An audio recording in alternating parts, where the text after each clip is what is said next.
الحمدللہ رب العالمین والصلاة والسلام علی سید المرسلین اما بعد فاعوذ باللہ من الشیطان الرجیم بسم اللہ الرحمن الرحیم الصلاة والسلام علیک یا رسول اللہ وعلی آلک واصحابک یا حبیب اللہ الصلاة والسلام علیک یا نبی اللہ وعلی آلک واصحابک یا نور اللہ۔ ایک بڑی ایمان افروز روایت ہے، سرکار مدینہ صلی اللہ علیہ وسلم کا فرمان عالی شان ہے کہ جب کوئی بندہ درود پاک پڑھتا ہے تو وہ درود پاک اس کے منہ سے فوراً نکل کر پھیلنے لگتا ہے اور دریاؤں پہاڑوں سے گزرنے لگتا ہے۔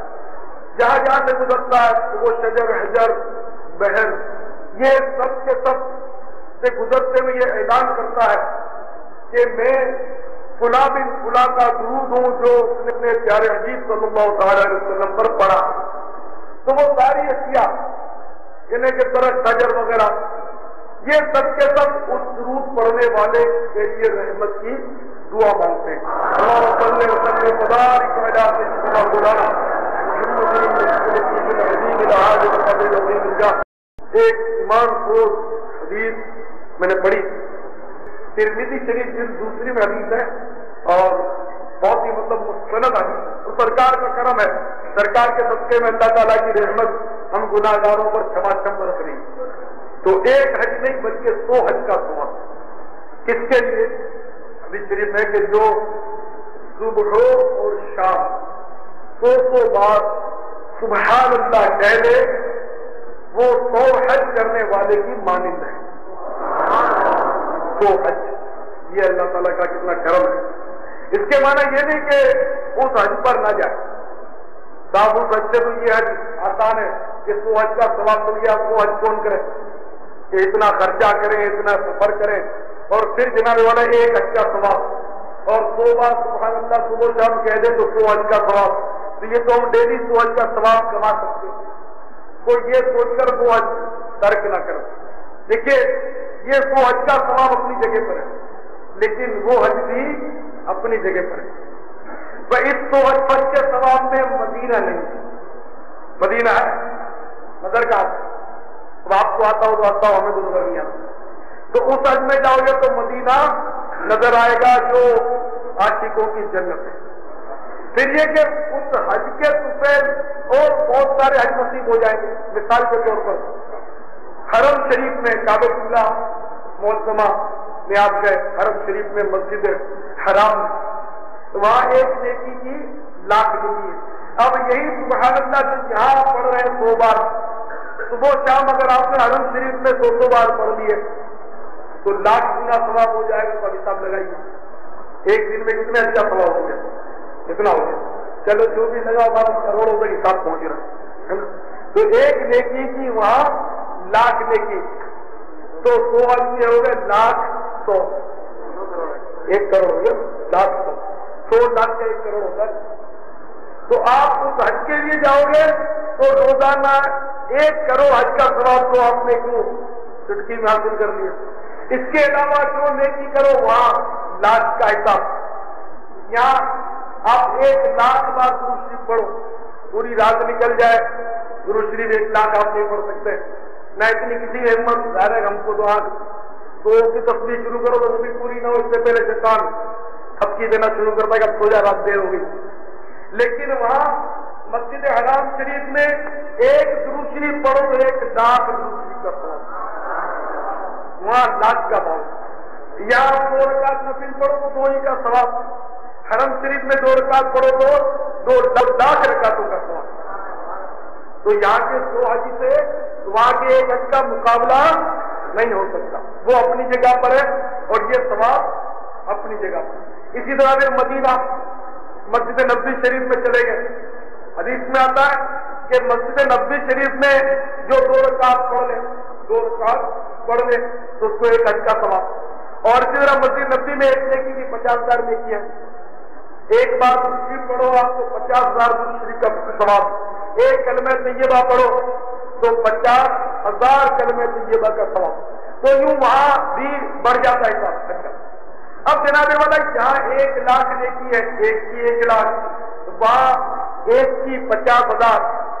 تو پھر اس حساب سے لالچ تو یہ ہوتا ہے کہ زیادہ تو مکہ مکرمہ میں رہا جائے، مسجد حرام میں رہا جائے، مدینے کون جائے کہ وہاں تو 1 کے 50,000 ہے. پھر کیا کرنا چاہیے؟ دیکھیں میں آپ کو وہاں 1 لاکھ کی تعداد کو ہے، اس میں تو کوئی شک نہیں. بھائی مکہ اور مدینہ دونوں ہمارے سروں کے تاج. مکے کی فضاؤں میں، طیبہ کی ہواؤں میں ہم نے تو جدھر دیکھا سرکار نے.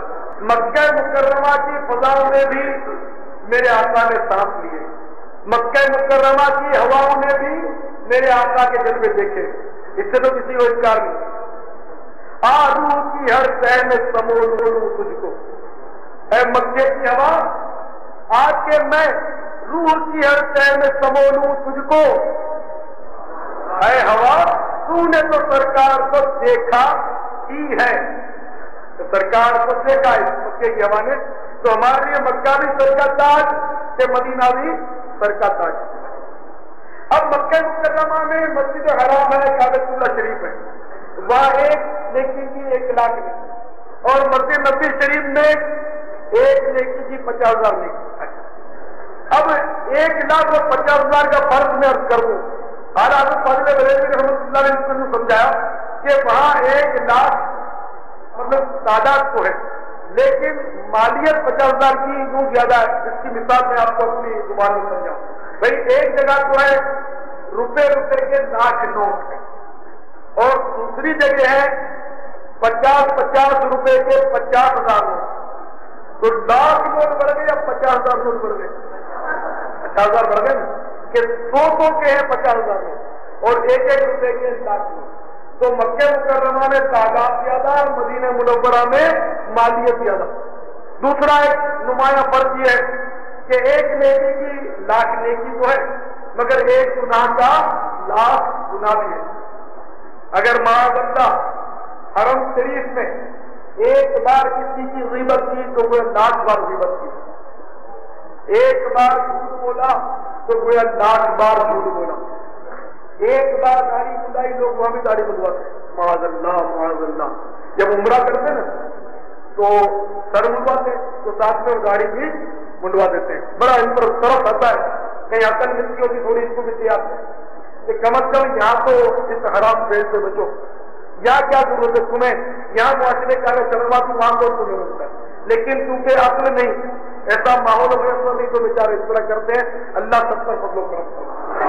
تو جہاں آپ نے 1 بار داڑھی منڈائی 1 بار کا گناہ، وہاں 1 بار داڑھی منڈائی تو 1,00,000 مرتبہ گویا آپ نے معاذ اللہ. سوچ بھی نہیں سکتے کہ زندگی میں 1,00,000 بار آدمی نہیں کر سکتا جو وہاں 1 بار میں وہ کر ڈالتا ہے معاذ اللہ. تو وہاں 1 گناہ کے 1,00,000 گناہ بھی ہے. لیکن وہاں مدینہ پاک میں سرکار کی مسجد میں ایسا نہیں. 1 نیکی کی 50,000 نیکی ضرور ہے، لیکن 1 گناہ کا 1 ہی گناہ ہے. وہاں مطیعوں کا جگر، یعنی حرم شریف میں کعبۃ اللہ شریف، وہاں مطیعوں کا جگر خوف سے پانی پایا، یا سیاہ کاروں کا دامن پہ مچل نہ دیکھو. بے نیازی سے وہاں، یعنی حرم شریف میں بے نیازی سے وہاں کاپتی پائی طاقت، جو کہ رحمت پہ یہاں ناز گناہ کا دے. کہ یہاں گناہ بھی مستانوار جھومتے ہیں کہ اب شفاعت کی چادر آئے گی اور ہمیں اپنے آگوش میں لپیٹ دیں گے. تمہارا نہیں کہ اللہ تعالیٰ یہ مقدس مقامات ہمیں ضرور دکھائے. تو میں اب کر رہا تھا کہ جو صبح و شام 100 مرتبہ سبحان اللہ پڑھے تو اسے 100 حج کا ثواب ملتا ہے. 100 بار تو الحمدللہ پڑھا کرے روزانہ، 100 بار الحمدللہ صبح و شام، تو اسے 100 مجاہدین کو گھوڑے پر سوار کرنے کا، یعنی کہ ان کو گھوڑے پیش کرنے کا ثواب ملتا ہے. یا یوں فرمایا دونوں الفاظ شریف میں 100 غازیوں کا ثواب ملتا ہے، اس نے 100 غزوات میں شرکت کی. جس نے 100 بار لا الہ الا اللہ کہا 100 بار صبح شام، تو اسے 100 آل اسماعیل سے 100 عربی غلام آزاد کرنے کا ثواب ملتا ہے. اور جو 100 بار اللہ اکبر صبح شام کہہ لے تو اسے اس قدر ثواب ملتا ہے، اس قدر ثواب ملتا ہے کہ اتنا ثواب اس دن کسی کو نہیں ملتا سوا اس سے کہ جو ایسا عمل کرے۔ یہ آپ سنتے رہتے ہیں کہ صاحب اتنے غلام آزاد کرنے کا ثواب، اتنے غلام آزاد کرنے کا ثواب، لیکن کبھی کبھی ذہن میں خیال ہوتا ہے کہ یہ کیا ہوتا ہے، کیونکہ اب غلام کا دور تو نہیں ہے، غلام آزاد کرنا کیا ہوتا ہے ہمیں تو پتا نہیں، کیونکہ آج کل غلام کا دور نہیں، وہ جو جنگ ہو کافروں سے اور ان کو شکست ہو، پھر ان کا مال و اسباب یا ان کے جو بندے ہیں وہ ہاتھ آ جائیں، ان کے فرد عورت جو بھی ہاتھ آ جائیں، تو وہ مطلب ہے کہ غلام کہلاتے ہیں جس لشکر میں وہ آ گئے، تو اس کے مطلب احکام ہے۔ اب ایسی لڑائیاں نہیں، اب ایسے حالات نہیں، تو اب آج کل وہ مطلب وہ سے غلام نہیں ہوتے، کیوں تو ہر ایک غلام ایک دوسرے کا صاحب غلام حاضر ہے، تو ہر ایک کہتا ہے، اگرچہ مطلب بات ایک بھی نہیں مانتا، کیونکہ وہ واقعی غلام نہیں ہوتا، یہ صرف مسکا ہوتا ہے، خوشاب ہے بھائی غلام حاضر ہے، اچھا صاحب آپ ذرا اجتماع میں آ جائیے، صاحب غلام بڑا مصروف ہوتا ہے، یہ غلامی ہماری تو پھر ہماری بات ایک نہ ماننی، تو یہ غلامی نہیں ہوتی، غلامی حقیقی ہو، جیسا دعویٰ ہو ویسی دلیل ہو، جیسے کہ ہم لوگ جھوم کر غلامی کا دعویٰ کرتے ہیں، غلام مصطفیٰ بن کر میں بک جاؤں مدینے میں، محمد نام پر سودا سرے بازار ہو جائے، لیکن عام طور پر جو یہ دعویٰ ہم لوگ کرتے ہیں وہ ہمارا دعویٰ سچا نہیں ہوتا، کیونکہ غلام بول دینا بڑا آسان ہے، لیکن غلامی کا اظہار اپنے عمل سے یہ ہم جیسوں کے لیے ممکن نہیں۔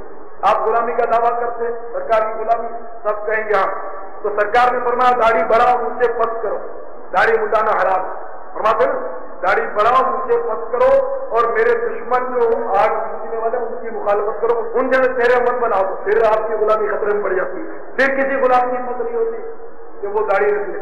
سرکار فرماتے ہیں کہ نمازیں پڑھو، جگہ جگہ فرمائے ہے نا نماز کی محافظت کرو، لیکن نماز ہم سے ایک نہیں پڑھی جاتی، اور غلام ایسے کہ مدینے میں لکھنے جا رہے ہیں، تو ایسی بھی تو بات نہیں ہونی چاہیے، تو عمل سے اظہار ہو، اور ایسا پکا اظہار ہو، ایسا پکا اظہار ہو، اور پھر آرزو ہو، پھر یہی آرزو ہو جو سرخ رو ملے دو جہان کی آرزو، میں کہوں غلام ہوں آپ کا، وہ کہیں کہ ہم کو قبول ہے، پھر ظاہر ہے کہ غلامی کا مزہ ہے، تو مزہ اس میں کہ ہم مطلب ایسے غلام اللہ کرے واقعی بن جائے، البتہ ہم ہیں غلام، کوئی یہ نہیں کہتے کہ میں سرکاری غلام نہیں ہوں، یہ معاذ اللہ ضرورت نہیں ہوگی، میں ایسے ہی کہہ رہا ہوں کہ عملی طور پر نہیں، ہمارا زبانی دعویٰ ہے، اللہ کرے کہ ہم عملی غلام بن جائیں۔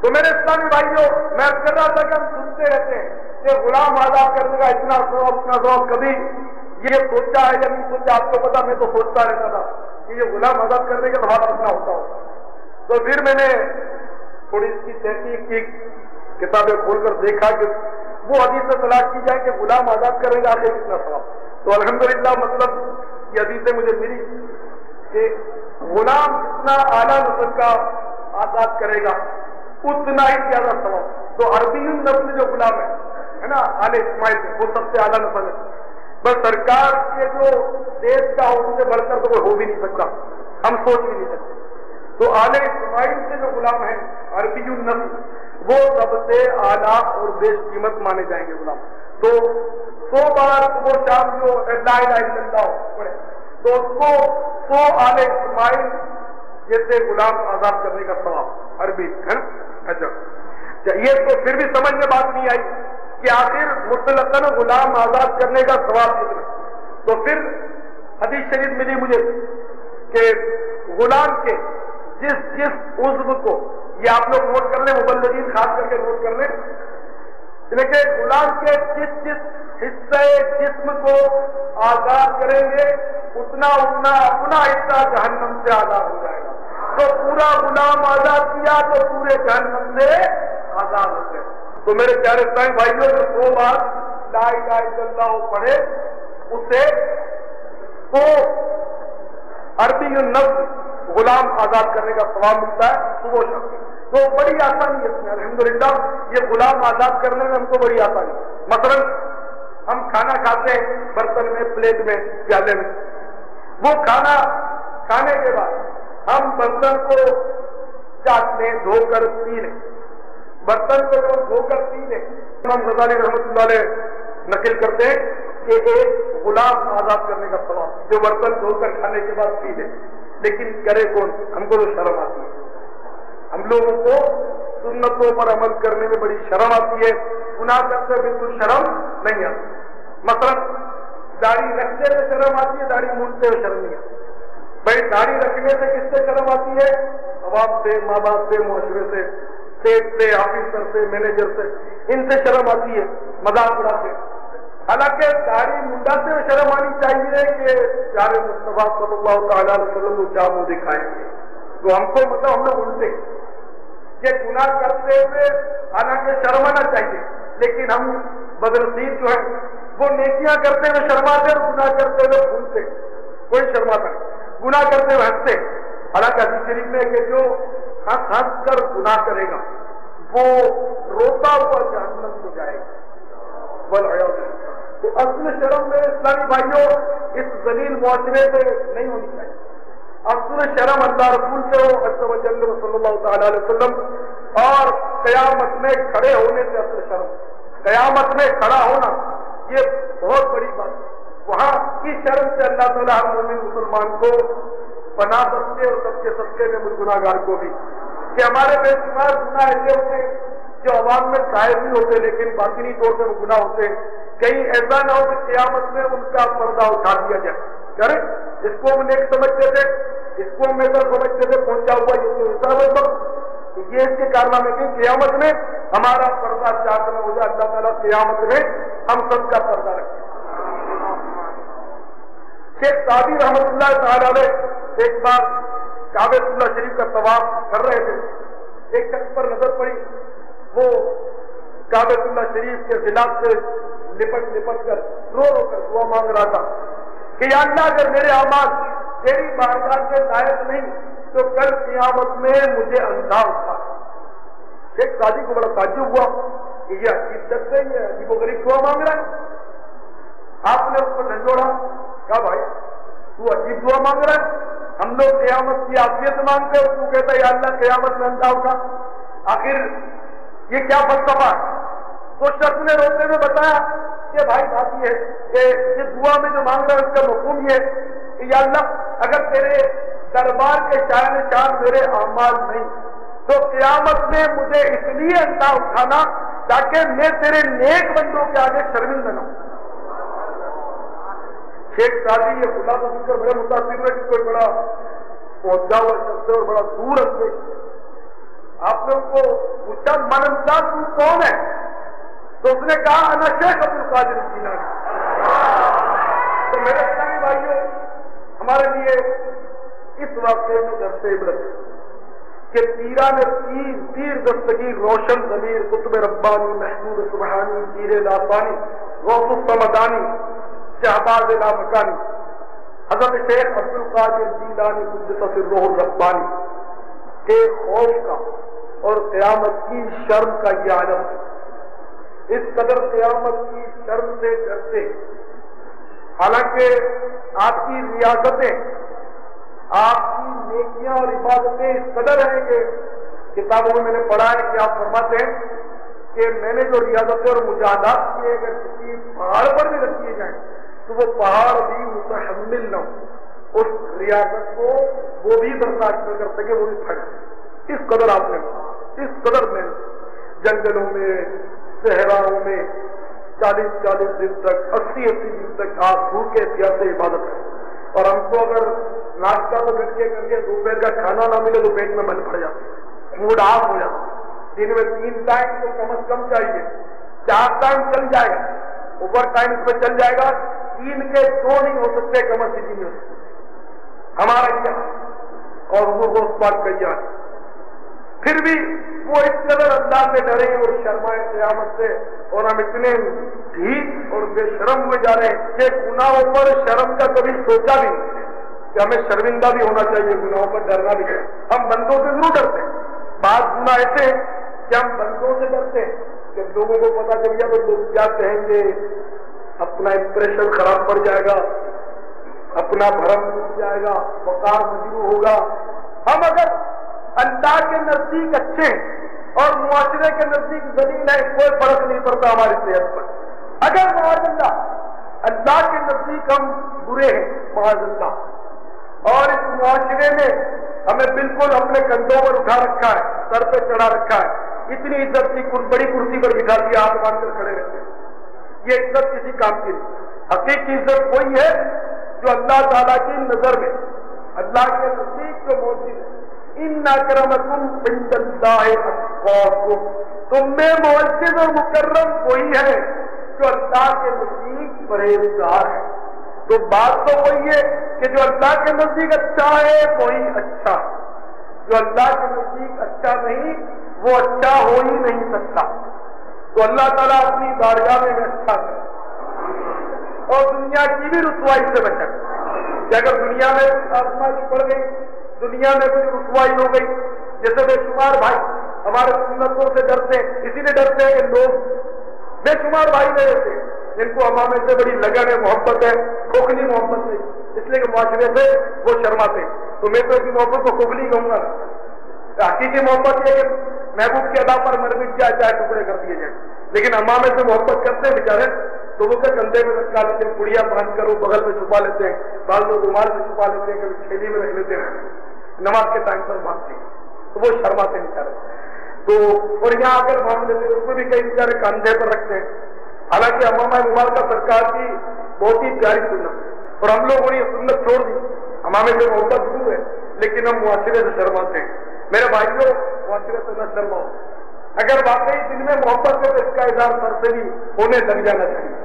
باندھا کرو سر پر امامہ. یہ مومنوں کا تاج، مومنوں کا تاج ہے. ایک ایک ایج پر قیامت کے دن ایک ایک نور ملے گا. کروڑوں نور انشاءاللہ آپ کے لیے قیامت کے دن جمع ہو جائیں گے. بار بار کام سے کھولتے رہیں گے ضرور کو.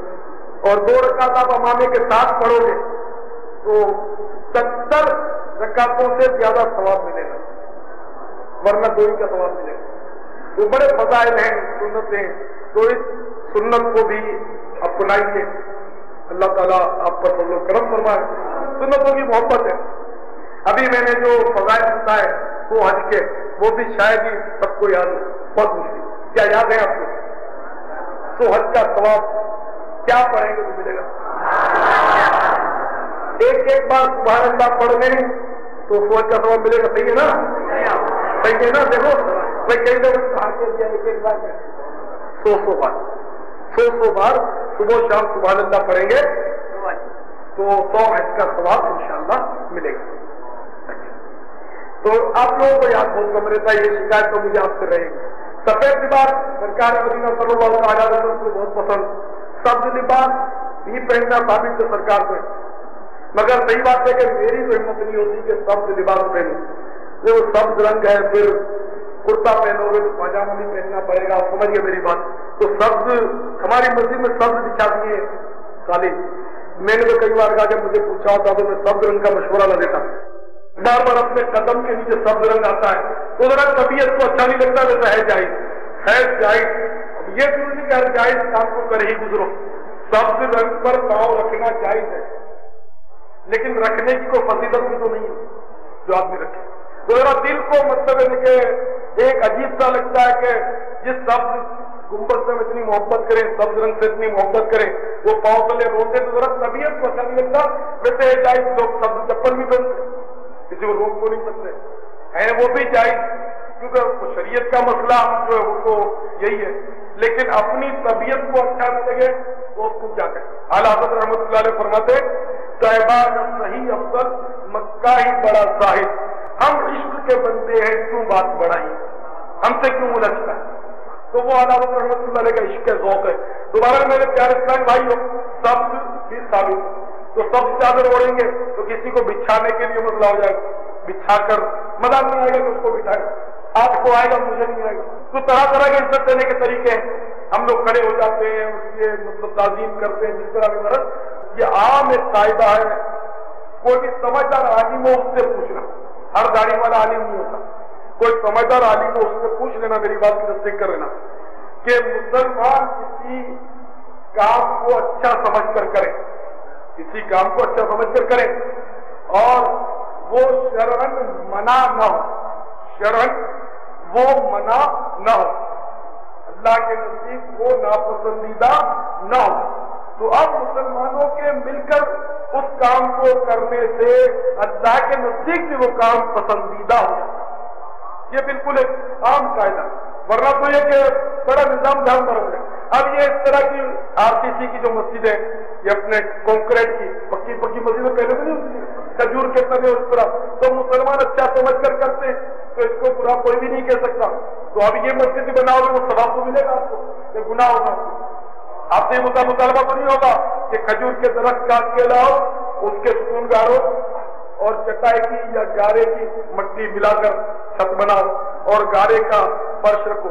پہلے اتنا گارا ہوتا تھا فرش پر مسجد نبوی شریف کے مٹی کے، بارش جب آتا تھا تو صحابہ کرام اپنی چادروں میں اور جھولیوں میں ریتی ڈال، ہم لوگ ریتی بولتے ہیں مٹی کو، کنکری والی جو مٹی ہوتی ہے نا، تو صحابہ کرام وہ کنکریاں بھر کے لاتے تھے اور وہ بچھا کر پھر اس مٹی پر ڈال دیتے تھے مسجد نبوی شریف کے فرش پر اور اس پر سجدہ کرتے تھے۔ تو بناوٹی مسجد تو پھر مانو کہ آپ سنت کے واقعی پابند۔ تو جب یہ ساری نہیں ہو سکتی تو منع نہیں ہے، اب پکے فرش ہیں، اس کو بہترین قالین بچھے ہوئے آپ جا کر دیکھ لیں۔ تو اب جب یہ سب منع نہیں ہے تو طرح طرح کی عزت دینے کے طریقے ہیں، ہم لوگ کھڑے ہو جاتے ہیں، اس کی مطلب تعظیم کرتے ہیں جس طرح بھی مرض، تو یہ سب منع نہیں ہے۔ تمہارا تو سید عالم صلی اللہ تعالیٰ علیہ وسلم کہ جب کوئی معزز شخص آتا تھا تو سرکار اس طرح اس کی مطلب عزت افزائی فرماتے کہ اپنی جو چادر مبارک تھی وہ اتار کے اس کے لیے بچھا دیتے، اس معزز شخص کو اپنی مبارک چادر پر سرکار بچھاتے۔ اب خیر ہم تو معزز ہیں نہیں، ہم تو عاجز غلام ہیں، سرکار ہمارے لیے چادر بے شک نہ بچھائے، لیکن سرکار ہمیں چادر میں چھپائے نہیں تو ظاہر یہی مطلب بڑی سعادت ہوگی کہ اگر سرکار قیامت کے روز ہمیں اپنی چادر میں ڈھانپ لے۔ قیامت کو بہت دیر اتنا انتظار کون، قبر ہی میں سرکار چادر میں چھپا لے، اس کو بھی بہت دیر، اگر ابھی بھی اگر چادر بچھا لیں ہمارے سروں پر اور ہے بھی سرکار کی چادر کا سایہ ہمیں نظر نہ آئے تو کیا، یہ سرکار کا کرم ہے جو ہم یہ دن گزارے جا رہے ہیں۔ اچھا ہاں، رنگ کی بات ہو رہی، سبز بھی ثابت لباس کا، سفید بھی ثابت، سرخ دھاری دار بھی ثابت۔ ہاں، سرخ لباس مرد نہیں پہن سکتا۔ آج کل ہمارے بہت سارے دوست جو ہیں وہ سرخ پہنے پھرتے ہیں، سرخ، اس کو منع ہے۔ ایک بار ایک سرخ جوڑا پہن کر سرکار کی خدمت میں حاضر ہوا، اس نے سلام کیا، سرکار نے اس کے سلام کا جواب نہیں کیا، ناراضگی کا احساس کرنا ہے۔ تو لال جو ہے سرخ لباس مرد کو نہیں پہننا چاہیے۔ سفید ہم پہنیں گے تو میرا مشورہ یہ کہ اگر آپ مناسب سمجھیں تو اس رنگ کی چادر چاہے تو ہے، ورنہ مطلب جیسی آپ کی مرضی۔ اب دیکھو نا، یہ ہمارے بے شمار بھائی بیٹھے اور چند بھائیوں کے سر پہ امامہ نظر آتا ہے، کیوں یہ تو یقیناً آئندہ جو میرا سب چادریں اوڑھ کر وہ نہیں آئیں گے، یہ تو مجھے یقین۔ اس سے پہلے میں آپ کے سروں پر امامے دیکھنا چاہتا ہوں، وہ زیادہ افضل چادر سے یقیناً بہت زیادہ افضل امامہ۔ کم از کم عمل نہ کریں، کم از کم عمل نہ کریں تو محبت تو کریں۔ یہ بھی بہت بڑی بات ہے کہ ان لوگوں سے تو ہم الگ ہو جائیں کہ جو معاذ اللہ سنتوں سے نفرت کرتے ہیں، دور بھاگتے ہیں، نعوذ باللہ من ذالک، وہ تو بہت بڑی بات ہے۔ تو اللہ تعالیٰ ہم پر اپنا فضل و کرم فرمائے۔ تو بات بہت دور نکل گئی، ہم نے سبحان اللہ، الحمدللہ، اللہ لا الہ الا اللہ، اللہ اکبر، ان کی ہم نے فضیلت سیکھی ہے۔ اچھا، پھر پچھلی بار بھی ہم نے کچھ سیکھا تھا اور میں نے کہا تھا اگر میں اعلان کروں تو وہ پتہ کہ آپ نے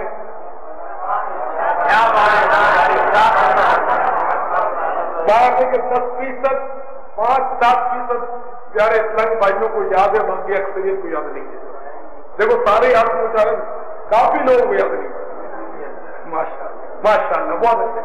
یہ اس لیے آپ کو اس طرح میں مطلب ذرا تلطف پیدا کرتا ہوں کہ آپ کو یاد رہ جائے، کہ کہیں ہاتھ اٹھانا پڑ جائے تو پھر یہ کہ ہم کیا جواب دیں گے، تو جواب بھی نہیں دینا، آپ کی محبت سے آپ ناراض بھی نہیں ہونا کہ سارے تو آپ اٹھوا کر شرمندہ کرتا ہے۔ یہ مطلب موقع کی مناسبت سے بات ہوتی ہے، ایسی بات نہیں۔ تمہارا لیے کہ بہت آسان ورد تھا، بہت ہی آسان۔ ہر نماز کے بعد کتنی بار؟ 5 بار۔ پانچوں نماز کے بعد 7 بار 5 اور 2 7 یہ کہنا چاہتے شانیہ، یعنی 60 نہیں 5 اور 7 یعنی صرف 7 یہ 7 تو 7 بار جو پڑھ لیں اس کی فضیلت کیا ہے؟ 11 بار پڑھ لیں اس کا بھی میں مطلب جواب دیتا ہوں. جو کوئی مننے کو یاد ہے فضیلت بات کسی کو یاد، جو ہر نماز کے بعد اسے 7 بار پڑھ لے تو اسے عذاب قبر سے انشاءاللہ حفاظت ہوگی اس کی، اور اس کی لاش زمین نہیں، اس کا جسم جو ہے مرنے کے بعد انشاءاللہ سلامت رہے.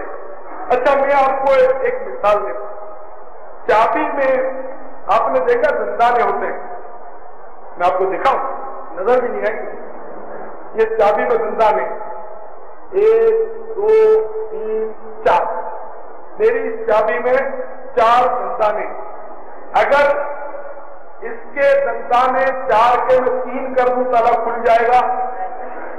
اچھا تو 4 کے 5 کر دوں پھر تو کھلنا چاہیے نا. ماشاءاللہ بڑے سمجھدار ہے. دنیا کی مثال میں فوراً سمجھ لیتے ہیں. تو یہی جواب 7 اور 11 کا جس بھائی نے کیا کہ میں 11 پڑھوں تو 11ویں والے کی محبت. اگر آج عشاء کی نماز میں ہم 2 سجدوں کی بجائے 3 سجدے کر لیں تو اب ناراض نہیں ہوں گے؟ بھائی 3 سجدے کریں گے نا اور 5 رکعتیں پڑھ لیتے 4 کے بجائے. کیا خیال ہے ہاتھ سے بنے ہو جائے تو 4 رکعتیں ہی جنت کا دروازہ کھول سکتی ہے نا. چابی میں 4 ہی بندانے 5 بندانے ہو گئے تو جنت کا دروازہ نہیں کھل سکے گا. تو 7 بار یا باری وہ پڑھو گے تو یہ فضیلت آپ کو ملے گی. 11 بار پڑھو گے تو ہو سکتا ہے فضیلت اور بڑھ جائے. بہرحال یہ کہ وظائف میں اوقات میں یہ کاٹا میں نے آپ کو اسی طرح تلطف میں اس لیے سمجھا کہ آپ کی عقل میں آ جائے. ورنہ لوگ یہ بولتے ہیں کہ صاحب گننے کیا کروں، کبھی کبھی سر ہو جاتے ہیں کیا یہ گننے کا چکر ہے، اور گن کر پڑھتے ہو تصویر گھماتے ہو. گننے کی کوئی ضرورت نہیں، بے حساب پڑھو. تو میں ان کو بھی یہی سمجھاتا ہوں کہ 5 رکعت پڑھ لیا کرو، کبھی 6 پڑھ ڈالو، کبھی 4-5 سجدے پہلے ساتھ ہی جانے دو. تو میں نہیں تو گننا چاہیے. اور 3 بار سبحان ربی الاعلی کہو، 4 بار کہو تو 4 بار تو اچھا ہے نا، مگر سنت کے خلاف کہنا ہے. اگر زیادہ تو 5 بار کہو، 6 بار مت کہو، 5 ہی بار کہو. اگر زیادہ کہنا ٹھیک ہے 7 بار کہو تو سنت ہے.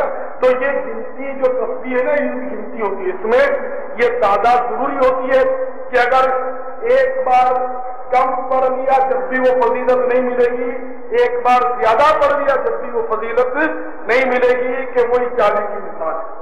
33 بار سبحان اللہ، 33 بار الحمدللہ، 34 بار اللہ اکبر. سرکار نے کیوں فرمایا؟ سرکار سے آپ زیادہ جانتے ہیں کہ 33 کی تو قید لگائی، گن کے کیا پڑھتے ہو؟ اب پڑھے جا تو بس پڑھے جا نہیں، بلکہ گننے کی بھی اہمیت ہے. تو اسی طرح 7 بار یا باریوں ہر نماز کے بعد پڑھا کریں. زیادہ اگر پڑھنے کی خواہش ہے آپ کی یا باری ہو تو پھر 200-400 بار بعد میں پڑھ لیا کریں، لیکن پہلے نماز کے بعد 7 بار صرف پڑھا کریں، کم زیادہ نہ کیا کریں. بھول کر اگر کم زیادہ ہو جائے تو اس کی کوئی بات نہیں، اس میں کوئی حرج نہیں. اور وظائف میں ایک یہ بھی بات ہے کہ اگر یہ شبہ ہوا کہ 6 بار پڑھے یا 7 بار پڑھے، اب کیا کرنا چاہیے؟ 6 بار پڑھے یا 7 بار، یا تو پورے ہو گئے یا ایک کم ہے، تو اب ایک اور پڑھ لینا چاہیے کہ زیادتی کی طرف مطلب جمع کرنا چاہیے. وظائف بھی ہے 509 طریقے کا واقعہ کہ ایک بادشاہ، بہت بڑا بادشاہ، اس کو اس کے نجومیوں نے بتایا کہ فلاں سال، فلاں ماہ، فلاں تاریخ، اتنے بجے ایک بچو تجھے ڈنک مارے گا اور تو اس سے مر جائے گا. بادشاہ بڑا حیران پریشان. وہ دن آ گیا، وہ مہینہ، وہ سال، وہ دن آ گیا. تو اس نے جناب اپنے سارے کپڑے اتار دیے اس وقت کے آنے سے پہلے جو وقت نجومیوں نے بتایا کہ مجھے بچو ڈنک مارے گا. اور اس نے لنگوٹ باندھی، وہ بھی خود دھو دھا کے صاف کر کے جھٹک جھٹک کے ایک لنگوٹ باندھی ایک کپڑے سے. کپڑوں میں تو بچو کا بھی امکان ختم. پھر ایک گھوڑا اس نے منگوایا، خوب اس گھوڑے کو نہلایا جھلایا، دوائیں چھڑکی ہوں گی، پتہ نہیں کیا کیا اس نے جتن کیے. اس گھوڑے کو اپنے زوم میں بالکل صاف کر لیا اس نے. اب اس گھوڑے پر بڑے احتیاط سے وہ سوار ہوا، نہ پاؤں میں جوتا نہ کچھ، کہیں بھی بچھوا لنگوٹ کے ساتھ وہ سوار ہوا اور وہ دریا میں کود گیا۔ تھوڑا تھوڑا پانی ہوتا ہے، اس پانی میں وہ مطلب کود گیا گھوڑے سے۔ کیا بچھو کہاں جائے گا؟ بچھو کو خشکی کا جانور ہے، میرا گھوڑا بھی صاف ہے، میرا بدن بھی صاف، کپڑے میں کوئی بچھو نہیں، اب دیکھتا ہوں بچھو کیسے آتا ہے اور مجھے ڈنک مارتا ہے۔ جناب والا وہ مقررہ وقت آیا تو گھوڑے کو ایک مزے کی گرما گرمائی چھینک، اور جیسے ہی گھوڑا چھینکا اس کی چھینک سے ایک بچھو نکلا اور بادشاہ کے جسم پر بڑا ڈنک مارا، بادشاہ لڑک گیا۔ تو جب موت کا وقت آ جائے گا دنیا کی کوئی طاقت بچا نہیں سکے گی، کوئی پناہ گاہ ایسی نہیں جو ہمیں موت سے بچا لے۔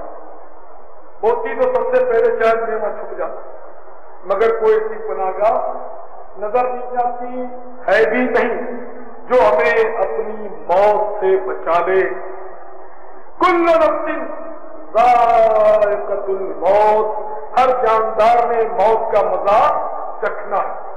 تفسیر روح البیان میں عبد الملک بن مروان کے دور حکومت میں شام میں طاعون کی وبا پھیل گئی، لوگ دھڑا دھڑ مرنے لگے۔ عبد الملک بن مروان گھبرا گیا کہ اب ادھر سے فرار ہو، تو اس نے اپنے خاص وفادار غلام ساتھ لیے، کچھ وفادار فوج کا دستہ لیا اور ان کے ساتھ ہو کر وہ گھوڑے میں سوار ہو کر چل پڑا۔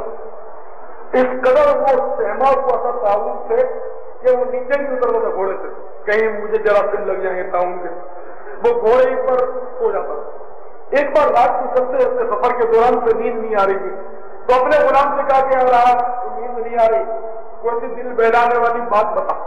تو غلام نے اس کو بتایا، غلام جانا تھا، اس نے اس کو قصہ سنایا کہ ایک شیر اور لومڑی کی دوستی تھی اور لومڑی پر کوئی حملہ نہیں کر سکتا تھا، شیر سے ڈرتے ہوئے شیر اس کو بچا لیتا تھا۔ ایک بار ایک عقاب لومڑی پر جھپٹنے لگا تو لومڑی ایک بار میں تو بچ گئی اور اٹھ کر وہ فوراً چھلانگ لگا کے شیر کی پیٹھ پر بیٹھ گئی۔ عقاب نے دوسری جھپٹ ماری اور لومڑی کو لے اڑا۔ اب لومڑی چلانے لگی، اپنے شیر کو مدد کے لیے پکارنے لگی، تو شیر نے کہا کہ زمین پر جو جانور ہیں، زمین پر جو جانوروں کے ذریعے آفتیں آ سکتی ہیں اس سے تو میں بچا سکتا ہوں، لیکن آسمان سے جو آفت نازل ہو اس سے میں کیسے بچاؤں؟ کہ عقاب کو آسمان سے نازل ہوا تجھے لے اڑا، میں عقاب کے پیچھے دوڑ نہیں سکتا، اڑنے کی طاقت نہیں ملی۔ بادشاہ کی عقل میں بات آ رہی۔ عبد الملک بن مروان خلیفہ، ویسے عام طور پہ یہ بادشاہ لوگ مخ مافی ہوتے ہیں، جن کے پاس کرسیاں آتی ہیں نا، کرسی والے مخ مافی ہو جاتے ہیں، اکثر وہ تو بھول جاتے ہیں، ان میں اتنی عقل وقل رہتی نہیں، عام دیکھا یہ جاتا ہے۔ تو وہ بھی مطلب ایسے اس کی عقل بہر مار گئی، طاعون میں بھاگا تھا جان بچا کر۔ تو جب یہ قصہ سنا تو پھر اس کی کھوپڑی میں آ گئی بات کہ ہاں یار بات تو صحیح ہے کہ میں اس طرح بھاگ تو رہا موت سے ڈر کر، لیکن یہ ایسا نہ ہو کہ میں موت کے منہ میں بھاگا جا رہا۔ اللہ تعالی ہم سب کو پیارے حبیب صلی اللہ تعالی علیہ وسلم کی سنت پر عمل کرنے کی توفیق عطا فرمائے۔ صلو علی الحبیب صلی اللہ تعالی علی محمد۔ مجھے اپنی اور ساری دنیا کے لوگوں کی اصلاح کی کوشش کرنی ہے۔